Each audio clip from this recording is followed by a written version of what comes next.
तो देखिए, कृष्णिका विकिरण और प्रकाश वैद्युत प्रभाव जैसी महत्वपूर्ण घटनाओं को पढ़ने के बाद हम अध्ययन करने वाले हैं हाइड्रोजन के रेखीय स्पेक्ट्रम का। लेकिन उससे पहले हमें ये पता होना चाहिए कि स्पेक्ट्रम क्या होता है। तो स्पेक्ट्रम आपने 10th क्लास में भी इसको पढ़ा होगा। तो एक सामान्य जानकारी के लिए मैं बताता हूँ। देखिए, जब आप श्वेत प्रकाश को किसी प्रिज्म से गुजारते हैं, ये कोई प्रिज्म है, इस पर आपने श्वेत प्रकाश डाला, माने प्रकाश जो सामान्य सूर्य से प्रकाश आ रहा है, श्वेत प्रकाश, तब आप क्या देखेंगे कि ये पर्दा है, स्क्रीन, तब आप क्या देखेंगे कि ये जिन अवयवी रंगों से मिलकर बना है, जिन रंगों से मिलकर बना है, वो एक पैटर्न में आपको मिलेंगे।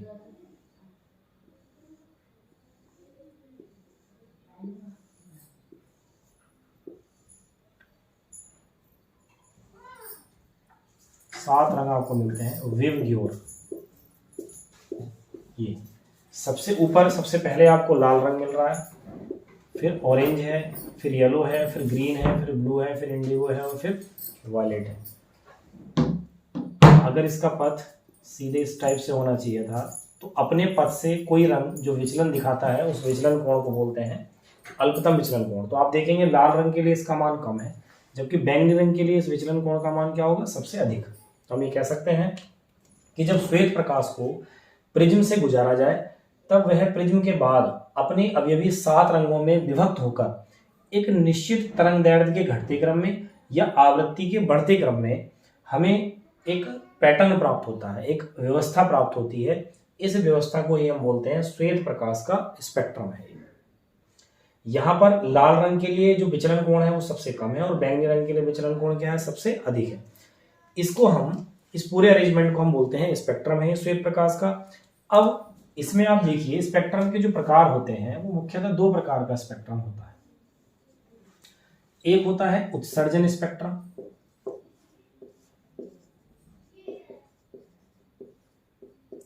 और एक होता है अवशोषण स्पेक्ट्रम।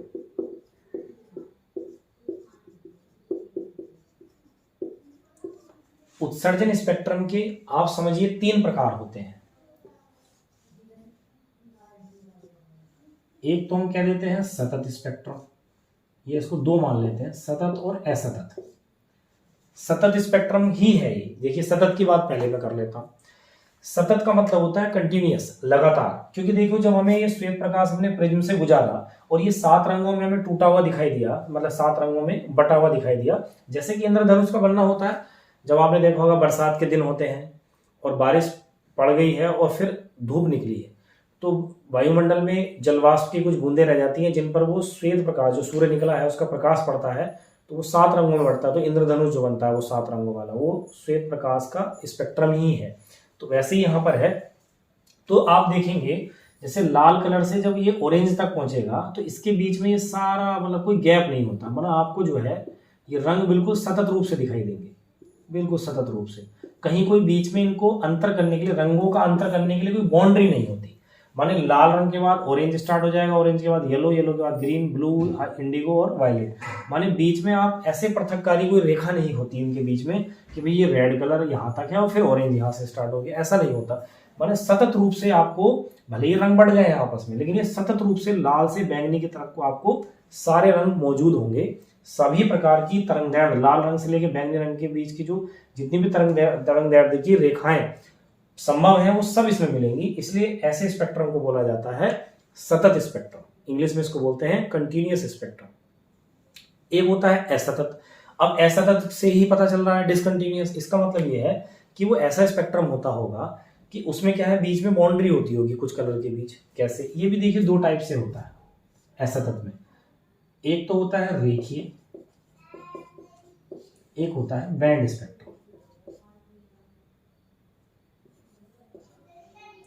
रेखीय को या करके लिख दे रहा हूं, इसे परमाणु स्पेक्ट्रम भी बोलते हैं, माने ये परमाणु अवस्था में मिलेगा। और बैंड को या करके लिख दे रहा हूं, इसको अणु स्पेक्ट्रम भी बोलते हैं।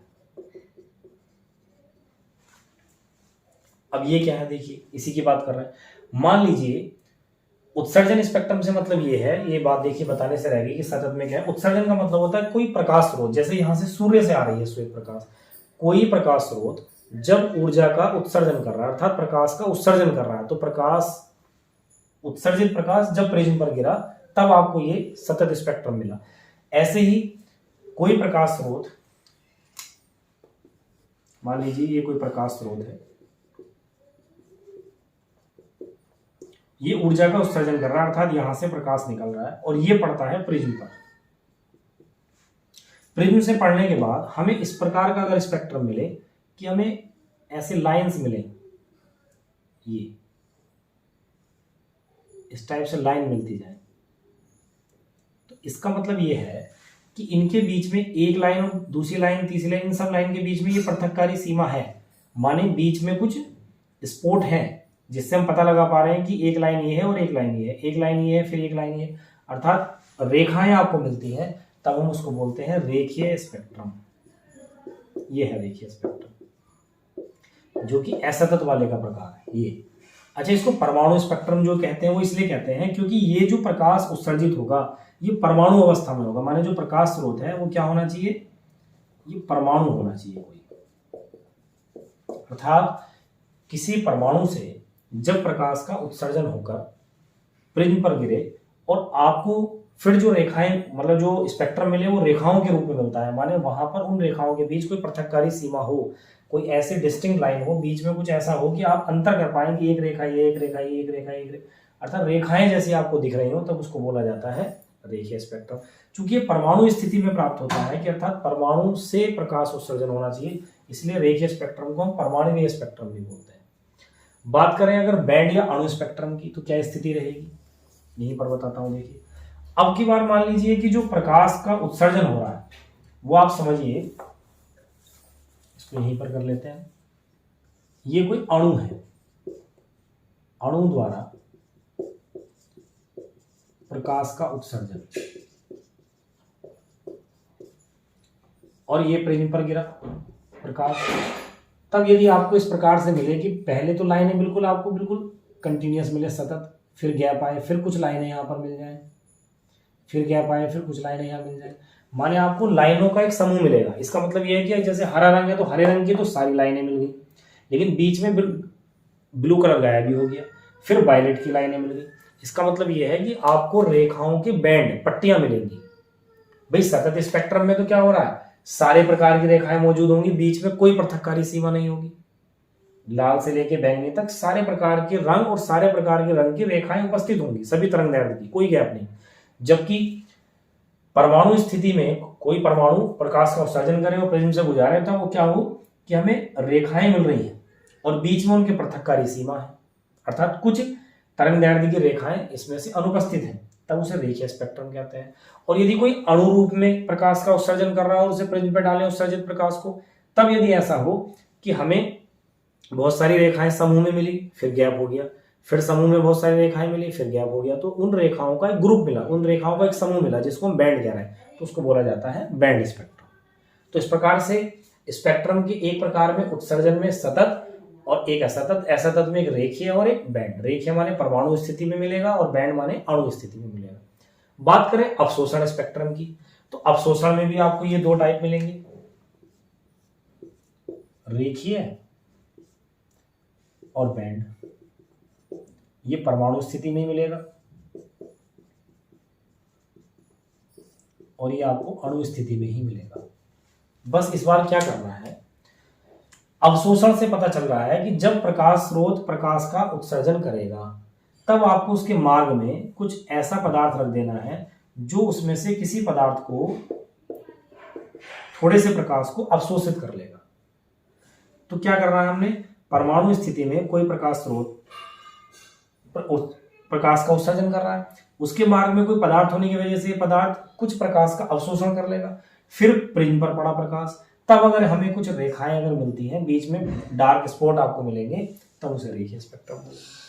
और यदि ऐसे अणु रूप में प्रकाश का उत्सर्जन हो रहा था, आपने इसके मार्ग में कोई पदार्थ रख दिया, तब इस पदार्थ ने कुछ प्रकाश का अवशोषण कर लिया, तो कुछ अन्य प्रकाश ही उस प्रिज्म पर गिरा होगा, तब आपको अगर रेखाएं ग्रुपों में मिलेंगी, माने रेखाओं के समूह मिलेंगे, फिर गैप हो जाएगा, फिर रेखाओं के समूह मिलेंगे, फिर गैप हो जाएगा, अर्थात बैंड मिलेंगे, तब उसे बोलेंगे बैंड स्पेक्ट्रम। तो आप ये समझिए, ये उत्सर्जन के समय रेखीय और बैंड स्पेक्ट्रम है, ये अवशोषण के समय रेखीय और बैंड स्पेक्ट्रम है। तो इस प्रकार से स्पेक्ट्रम और ये इसके स्पेक्ट्रम के प्रकार हैं। तो हमारे सिलेबस में, या हम जो कह रहे थे कि प्लांक के द्वारा हाइड्रोजन के रेखीय स्पेक्ट्रम की व्याख्या की गई, तो मुझे टॉपिक इसलिए बताना पड़ा कि रेखीय स्पेक्ट्रम होता क्या है। तो जब हम हाइड्रोजन का रेखीय स्पेक्ट्रम खींचेंगे तो हम ये भी तो कहेंगे हाइड्रोजन परमाणु का, अर्थात हाइड्रोजन का रेखीय स्पेक्ट्रम हाइड्रोजन की परमाणु स्थिति में आता है और उसमें हमें रेखाएं ही प्राप्त होंगी। तो आपको ये बताना इसलिए जरूरी था कि रेखीय स्पेक्ट्रम क्या होता है और बैंड स्पेक्ट्रम क्या होता है। तो इसके बाद हम बात करते हैं एक महत्वपूर्ण टॉपिक की, जिसका नाम है हाइड्रोजन का रेखीय स्पेक्ट्रम। और बहुत ध्यान से इसको समझना है, क्योंकि मैं फिर से कह रहा हूं, ये सब टॉपिक जो मैं इस लेक्चर में या इससे पिछले लेक्चर में मैंने आपको पढ़ाए, ये दोनों के दोनों लेक्चर 12th फिजिक्स में आपको बहुत काम आने वाले हैं, क्योंकि वहां पर हमारी न्यूक्लियर फिजिक्स के नाम से जो सेकंड बुक है वहां पर हमें ये सब पढ़ने हैं टॉपिक। तो देखिए, हाइड्रोजन का जो रेखीय स्पेक्ट्रम है एक वेरी इंपॉर्टेंट टॉपिक है। कैसे आता है हाइड्रोजन का रेखीय स्पेक्ट्रम, और बहुत सारी बातें यहाँ क्लियर भी होंगी आपको। जब ये रेखीय स्पेक्ट्रम है तो हाइड्रोजन का परमाणुीय रूप में ये स्पेक्ट्रम मिला होगा। करते क्या है, आपने जैसे कैथोड एनोड किरणों की खोज में विसर्जन नलिका ली थी, एक कैथोड था और एक एनोड था। ये कैथोड सपोज कर लेते हैं, ये एनोड। तब आपने हाई वोल्टेज ली, उच्च विभव, और दाब कैसा लिया था, कम दाब, निम्न दाब। अब आपने इसमें हाइड्रोजन गैस को लेना है, ये हाइड्रोजन गैस है, और इतने उच्च विभव और निम्न दाब पर जब इसमें आप विद्युत धारा का प्रवाह कराएंगे, इसका विद्युत विसर्जन कराएंगे, तो होगा क्या, हाइड्रोजन के जो परमाणुओं में इलेक्ट्रॉन है, हाइड्रोजन के एक परमाणु में एक इलेक्ट्रॉन होता है, तो इस हाइड्रोजन परमाणु का वो इलेक्ट्रॉन ऊर्जा का अवशोषण करेगा और उच्च ऊर्जा स्तर में जाने लगेगा। उच्च ऊर्जा स्तर में जब वो जाएगा तो आप इसे ऐसे समझिए कि ये नाभिक है, ये ऊर्जा स्तर है, क्योंकि बोहर के अकॉर्डिंग जो नाभिक के चारों ओर क्या है, निश्चित ऊर्जा के स्तर है। जैसे मैं भी आपको बताऊंगा कि किसी भी ऊर्जा स्तर का जो फॉर्मूला होता है ऊर्जा का, वो क्या होता है, लेकिन मैं फिर भी आपको ऐसे समझने के लिए बता देता हूं कि जो पहले ऊर्जा स्तर की ऊर्जा होती है वो कितना होती है, -13.6, फिर होती है -3.4, फिर होती है -1.5 इलेक्ट्रॉन वोल्ट में, ईवी। तो इलेक्ट्रॉन यहां था मान लीजिए, तो जब आपने उसमें इतने उच्च विभव और निम्न दाब पर विद्युत धारा का प्रवाह कराया, विद्युत विसर्जन कराया, तो उससे क्या हुआ, ये इलेक्ट्रॉन, ये पहला ऊर्जा स्तर है E1, ये दूसरा ऊर्जा स्तर है E2, ऐसे ये तीसरा है, ऐसी कोई चौथा होता है, पांचवा, छठा, सातवां, अभी तो 7 पॉसिबल, लेकिन इनफाइनाइट अनंत ऊर्जा स्तर ऐसे बताए जाते हैं कि ऐसे अनंत ऊर्जा स्तर हो सकते हैं। लेकिन ये ऊर्जा स्तर क्वांटाइज्ड होते हैं, मींस निश्चित ऊर्जा के स्तर होते हैं, और ऐसा नहीं होता कि सारे ऊर्जा स्तर वहां मौजूद है। देखिए आप -13.6 के बाद -3.4 है, बीच के गायब है, तो या तो ऊर्जा स्तर ये है, या ऊर्जा स्तर ये है, या फिर ऊर्जा स्तर ये। तो इलेक्ट्रॉन अगर मान लीजिए E1 ऊर्जा स्तर में है, पहले ऊर्जा स्तर में है, और आपने उच्च विभव और निम्न दाब पर विद्युत विसर्जन करा दिया, तो ये इलेक्ट्रॉन ऊर्जा को पालेगा, और ऊर्जा जब इसके अंदर आ जाएगी तो समझ लीजिए ये E2 में आ सकता है या E3 में जा सकता है।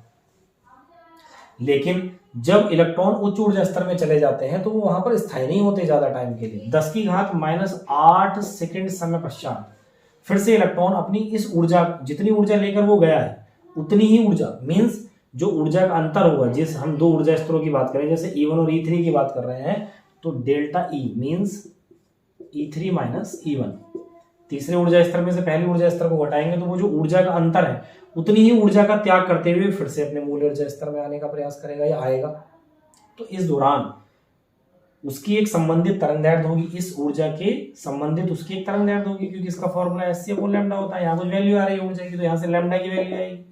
तो ये जो लैम्डा की वैल्यू आएगी, इससे हमें माने कोई तरंग हमें मिलेगी, तो इस प्रकार से हमें बहुत सारी रेखाएं देखने को मिलती हैं, और उन रेखाओं को के अरेंजमेंट को, उन रेखाओं की व्यवस्था को ही हम बोलते हैं हाइड्रोजन का रेखीय स्पेक्ट्रम।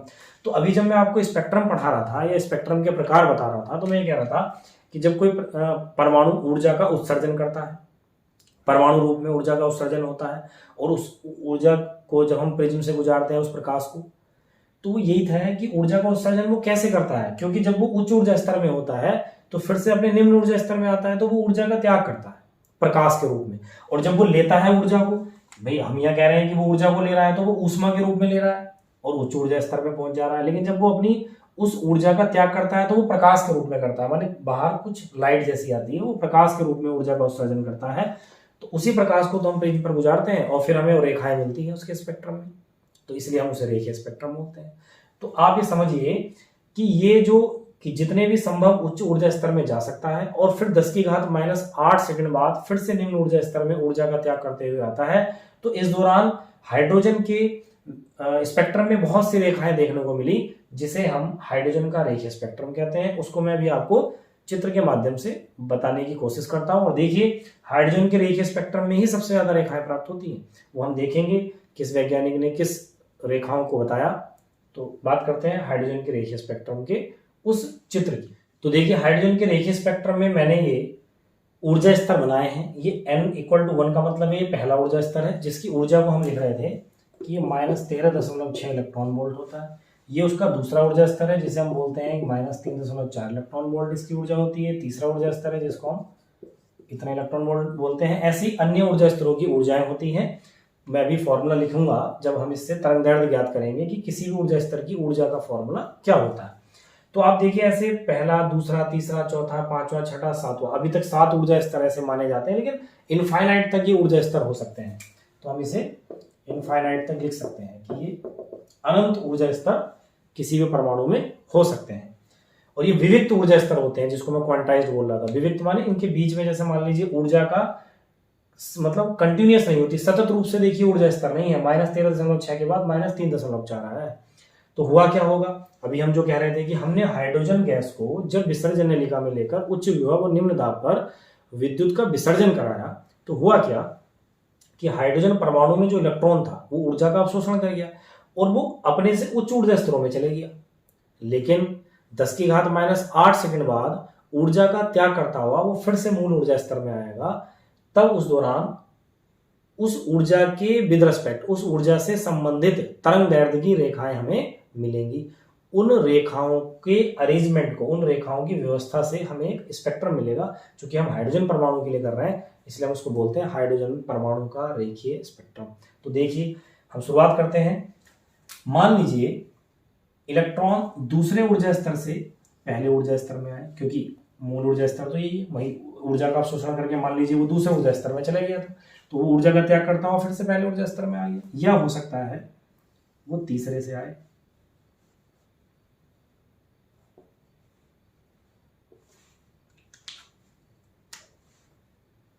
ये मान लीजिए दूसरे से पहले में आ रहा है, या तीसरे से पहले में आ रहा है, ये चौथे ऊर्जा स्तर से आ रहा है, या पांचवें से आ रहा है, या छठे से आ रहा है, या सातवें से आ रहा है।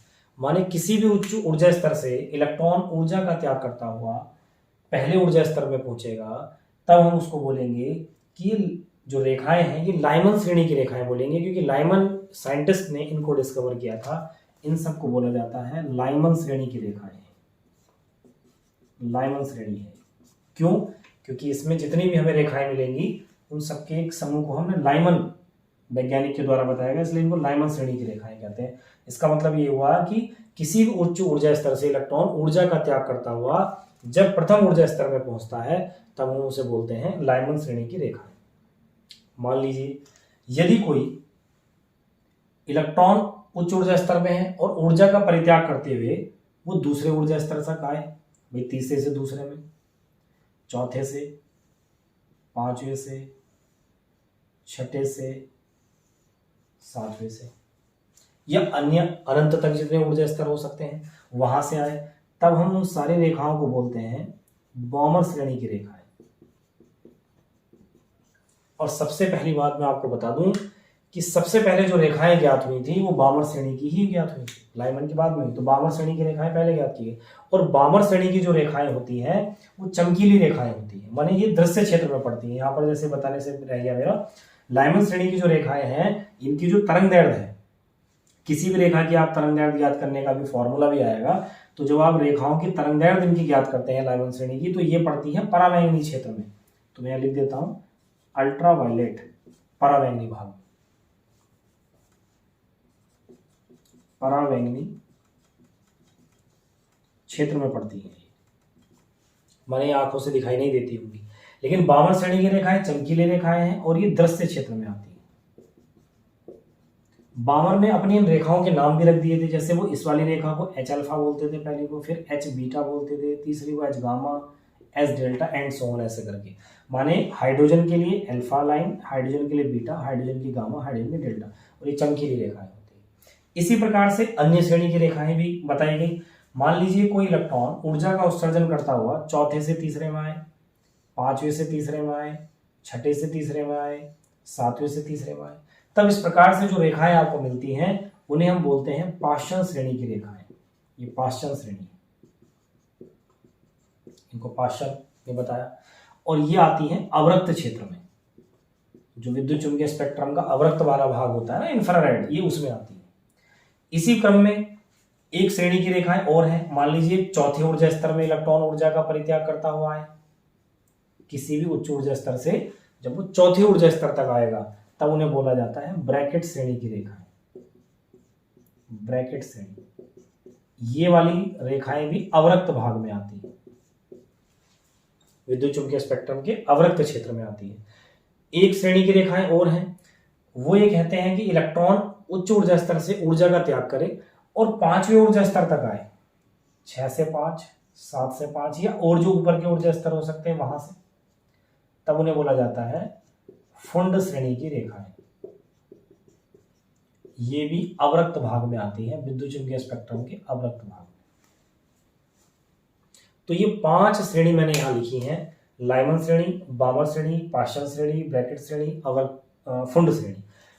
पहली वाली जो लाइमन श्रेणी है वो विद्युत चुंबकीय स्पेक्ट्रम के परावैंगनी क्षेत्र में आती है। बामर श्रेणी की रेखाएं दृश्य क्षेत्र में, माने यही आपको आंखों से दिखेंगी। पाश्चन, ब्रैकेट और फुंड श्रेणी की रेखाएं सब की सब विद्युत चुंबकीय स्पेक्ट्रम के अवरक्त भाग में आती है, इंफ्रारेड में आती है। तो आप इसे, हम पूरे को, जो ये रेखाएं हमको मिल रही हैं, इस पूरे पैटर्न को, इस पूरी व्यवस्था को हम कहते हैं हाइड्रोजन का रेखीय स्पेक्ट्रम। अच्छा, हमें ये कैसे पता चल रहा है कि भाई लाइमन श्रेणी की परावैंगनी में आएंगी, ये दृश्य में, अवरक्त में? भाई इन तरंगों की तरंगदैर्घ्य से पता चल रहा होगा। तो फिर यहां से किसी रेखा की तरंगदैर्घ्य कैसे ज्ञात की जा सकती है, इसके लिए भी फॉर्मूला है। अब वो फॉर्मूला कैसे आता है वो मैं आपको बताऊं। देखिए, अभी हम कह रहे थे कि किसी भी ऊर्जा स्तर की अपनी एक निश्चित ऊर्जा होती है, जो कि मैंने लिखी भी है। ये कहां से आई, मैं अब बार बार आपसे कह रहा था पहले कि मैं आपको किसी भी ऊर्जा स्तर के लिए ऊर्जा का क्या फॉर्मूला होता है वो लिखता हूं, उससे ही किसी भी रेखा की तरंगदैर्घ्य कैसे ज्ञात की जाती है, वहीं से वो फॉर्मूला आएगा। तो हम किसी भी ऊर्जा स्तर की जो ऊर्जा का फॉर्मूला होता है वो होता है ऊर्जा स्तर की ऊर्जा। देखिए, किसी भी ऊर्जा स्तर की जो ऊर्जा का फॉर्मूला होता है वो होता है En बराबर -1/4πε0 2π² m e⁴ अब इससे हम ऐसे मान लेते हैं कि किसी भी रेखा के लिए करना है तो हम ऐसा मान लेते हैं कि इलेक्ट्रॉन n1 ऊर्जा स्तर में आ रहा है और n2 से आ रहा है। n2 कोई भी उच्च ऊर्जा स्तर हो सकता है, तो हम इसे एक बार लिख लेते हैं En1। तो जहां n है वहां n1 हो जाएगा, माने formula 1/4πε 2π² m e⁴ n1² n2 ऊर्जा स्तर हम वो मान लेते हैं जहां से वो आ रहा है। तो En2 के लिए अगर मैं इस फॉर्मूले को लिखूं तो En2 हो जाएगा -1/4πε 2π² m e⁴ n2²h²। इक्वेशन 1 है और ये इक्वेशन 2 है। तो n1 वो ऊर्जा स्तर है जहां उसको आना है इलेक्ट्रॉन को, n2 वो ऊर्जा स्तर है, माने उच्च वाला ऊर्जा स्तर जहां से इलेक्ट्रॉन को आना है। तो n1 जिसमें आना है, n2 जहां से आना है इलेक्ट्रॉन को। अब हमें इसके संगत तरंगदैर्घ्य ज्ञात करनी है, तो इन हम दोनों ऊर्जा स्तर का ऊर्जा अंतर निकाल लेते हैं, माने डेल्टा E कैलकुलेट कर लेते हैं।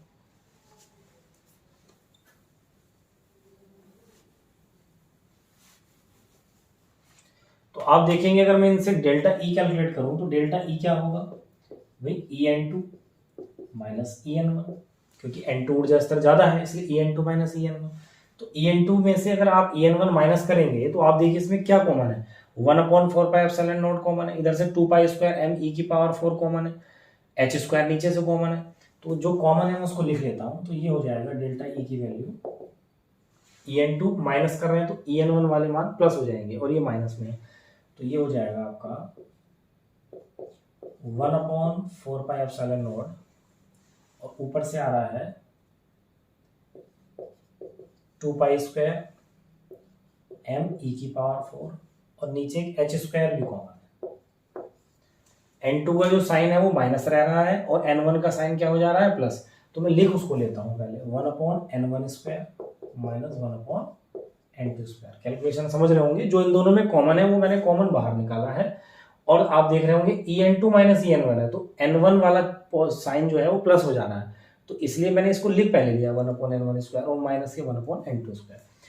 ये सब जो वैल्यू है ये ऊर्जा स्तर की ऊर्जा अंतराल आ गया, दोनों ऊर्जा स्तर का ये ऊर्जा अंतराल है। लेकिन अगर हम तरंगदैर्ध्य का फॉर्मूला कैलकुलेट करना चाह रहे हैं तो डेल्टा ई का फॉर्मूला क्या होगा, hc/λ, तो ये आ रहा है 2π² m e⁴ 4πε0 h² 1/n1² minus 1/n2²। यहां से आप देखें ये h³ हो जाएगा और ये c इधर आ जाएगा, तो यहां से बचता है, इसको मैं थोड़ा रफ कर दे रहा हूं, 1/λ इक्वल हो जाएगा 2π² m e⁴ 4πε0 h³ c 1/n1² minus 1/n2²। आप ध्यान दें, देखिए इस सब ये सब नियतांक हैं, क्या नियतांक है, ये 1/4πε0 इसकी वैल्यू होती है 9 × 10⁹ 2 आप जानते ही हैं, पाई की वैल्यू 3.14 का square, m mass of electron है ना, इसका भी मान होता है 9.1 × 10⁻−31, ई इलेक्ट्रॉन पर आवेश है 1.6 × 10⁻19, h प्लान्यतांक है 6.6 × 10⁻34, c 3 × 10⁸ मीटर प्रति सेकंड। तो ये सारे के सारे नियतांक हैं, इन सबको जब हम सोल्व करते हैं तो इसकी वैल्यू आती है 1/λ 1.097 × 10⁻7 1/n1² माइनस 1/n2²। इन सब नियतांकों को अगर हम सोल्व करें तो उसका मान आता है ये, इसको रिडबर्ग नियतांक कहते हैं r 1/n1² माइनस 1/n2²। तो हमें एक ये फॉर्मूला मिलता है किसी भी रेखा की संगत तरंगदैर्ध्य ज्ञात करने का, और यहाँ पर r क्या है, रिडबर्ग नियतांक है। तो आप ध्यान से एक बार जरा से सही से समझिए,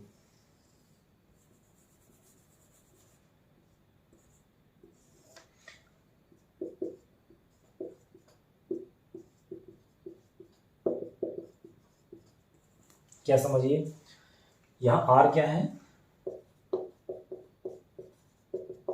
रिडबर्ग नियतांक है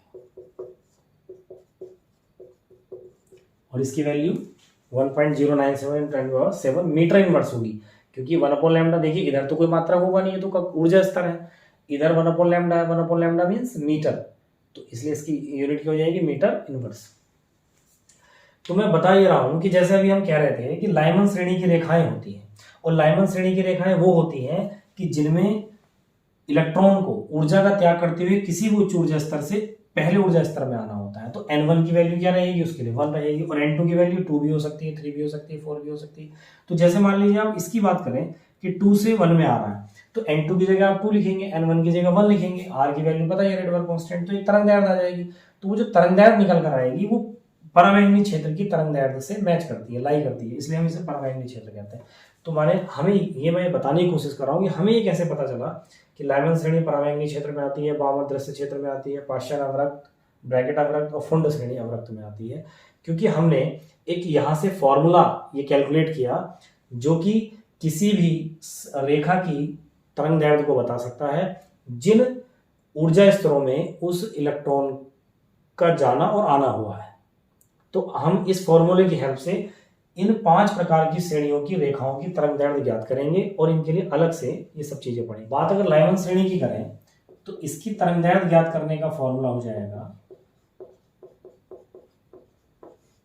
1/n1² होता है। जैसे मान लीजिए फॉर्मूला ये होता है किसी भी रेखा की तरंगदैर्घ्य ज्ञात करने का। चूंकि लाइमन श्रेणी है तो लाइमन श्रेणी की रेखा हम किसे कहते हैं कि इलेक्ट्रॉन किसी भी उच्च ऊर्जा स्तर से आए लेकिन वो पहले ऊर्जा स्तर में आए। तो n1 की वैल्यू क्या हो जानी चाहिए इसके लिए 1/1 माइनस और n2 ऐसे ही लिखकर हम लिख देंगे यहां n2 क्या होना चाहिए 2 3 4 5 6 डॉट डॉट डॉट कोई भी ऊर्जा उच्च ऊर्जा स्तर। तो अगर मान लीजिए हम n2 की वैल्यू 2 लेंगे तो पहली रेखा मिल जाएगी, 3 लेंगे तो दूसरी रेखा की तरंगदैर्घ्य मिल जाएगी, 4 लेंगे तीसरी की, ऐसे इन्फिनिटी पर कौन सी मिल जाएगी सबसे लास्ट वाली जो रेखा होगी उसकी तरंगदैर्घ्य मिल जाएगी। तो इस प्रकार से हम इस फॉर्मूले की सहायता से लाइमन श्रेणी की हर रेखा की तरंगदैर्घ्य ज्ञात कर सकते हैं। तरंगदैर्घ्य का ऑर्डर आता है जो निकलकर रेंज आती है वो लगभग 920 एंगस्ट्रॉम से 1200 एंगस्ट्रॉम के बीच की तरंगदैर्घ्य की रेखाएं इस लाइमन श्रेणी में आती हैं। और ये जो तरंगदैर्घ्य का रेंज है ये विद्युत चुंबकीय स्पेक्ट्रम के परावैंगनी भाग में आता है, इसलिए हम कह देते हैं कि लाइमन श्रेणी की सारी रेखाएं विद्युत चुंबकीय स्पेक्ट्रम के परावैंगनी क्षेत्र के अंतर्गत। देखिए अगर हम बात करें बामर श्रेणी के लिए तो बामर श्रेणी के लिए जो तरंगदैर्घ्य ज्ञात करने का फॉर्मूला होगा, बामर श्रेणी की रेखाओं की तरंगदैर्घ्य ज्ञात करने के लिए हम ये फॉर्मूला प्रयोग करने वाले हैं। लेकिन बामर श्रेणी का मतलब होता है कि इलेक्ट्रॉन किसी भी उच्च ऊर्जा स्तर से ऊर्जा का त्याग करता हुआ दूसरे ऊर्जा स्तर तक जब आए तो n1 की वैल्यू तो 2 स्क्वायर हो जाएगी और n2 की वैल्यू क्या रहेगी 3 4 5 6 माने 2 से कोई भी ऊंचा ऊर्जा स्तर। जब हम n2 की वैल्यू 3 लेंगे तो पहली रेखा की तरंगदैर्घ्य मिलेगी, अगली 4 लेंगे ऊर्जा स्तर तो फिर दूसरी रेखा मिल जाएगी, 5 पर तीसरी, ऐसे 6 7 ऐसे क्रम से आपको बामर श्रेणी की रेखाओं की तरंगदैर्घ्य ज्ञात होती जाएंगी। और जो तरंगदैर्घ्य का जो रेंज है वो बामर श्रेणी के लिए 4000 एंगस्ट्रॉम से 6500 एंगस्ट्रॉम होता है जो कि विद्युत चुंबकीय स्पेक्ट्रम के दृश्य क्षेत्र में आता है। इस प्रकार से हम कह सकते हैं कि बामर श्रेणी की रेखाएं चमकीली होती हैं तथा विद्युत चुंबकीय स्पेक्ट्रम की दृश्य क्षेत्र को बिलोंग करती है। तो इस फॉर्मूले की सहायता से आप अन्य श्रेणियों के लिए भी कर सकते हैं। जैसे आप देखेंगे पाश्चन श्रेणी के लिए, भाई पाश्चन श्रेणी के लिए हम क्या कहते हैं, पाश्चन श्रेणी के लिए कहा जाता है कि इलेक्ट्रॉन ऊर्जा का त्याग करता हुआ किसी भी उच्च ऊर्जा स्तर से आए लेकिन तीसरे ऊर्जा स्तर में आए तो n1 की वैल्यू 3 हो जाएगी, तो फिर n2 कहां से स्टार्ट हो जाएगा 4 5 6।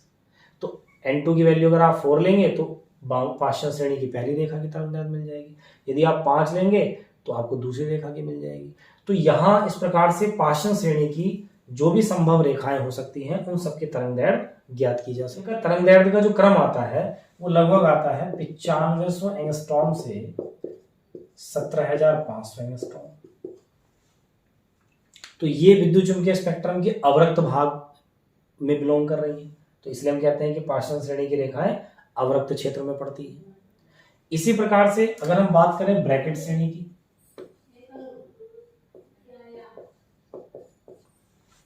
तो ब्रैकेट श्रेणी की रेखाओं के लिए ये कहा जाता है कि इलेक्ट्रॉन ऊर्जा का त्याग करता हुआ किसी भी उच्च ऊर्जा स्तर से जब चौथे ऊर्जा स्तर में पहुंचता है तो n1 की वैल्यू तो हो जाएगी 4 का स्क्वायर और n2 की कहां से हो जाएगी 5 6 7 डॉट डॉट डॉट।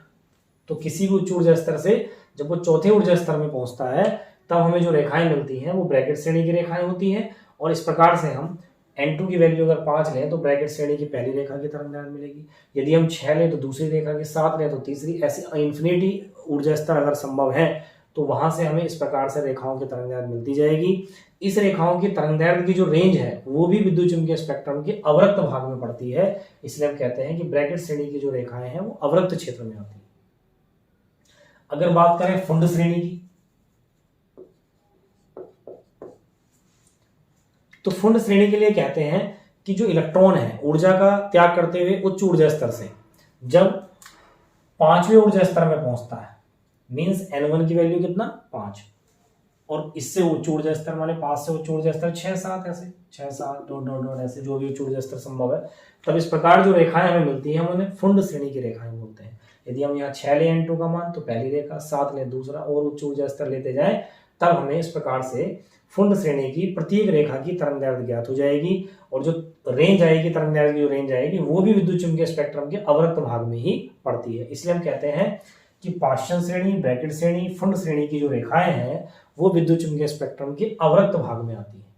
तो आपको हाइड्रोजन के रेखीय स्पेक्ट्रम से ये बात समझ आ गई होगी, निश्चित समझ में आ गई होगी कि जो रेखीय स्पेक्ट्रम है हाइड्रोजन का, उसमें सबसे ज्यादा श्रेणी की रेखाएं मिलती हैं।